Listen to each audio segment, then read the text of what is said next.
In this video, I'm going to show you how to change the language on DeepSeek with this easy 2025 guide. First thing you need to do is to open your browser and head to the official DeepSeek website, then log into your account. Once you're inside the dashboard, click your profile picture or settings icon, usually found in the top corner of the screen. In the settings, look for language or app language and tap on it to open the full list of supported languages.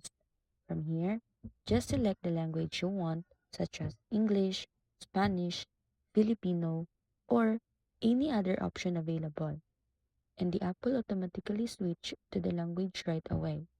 To make sure it works, go back to the chat area and type message in your chosen language, and you'll see the AI respond in the same language. If the change doesn't apply immediately, simply refresh the page or log out and log back in. And that's it.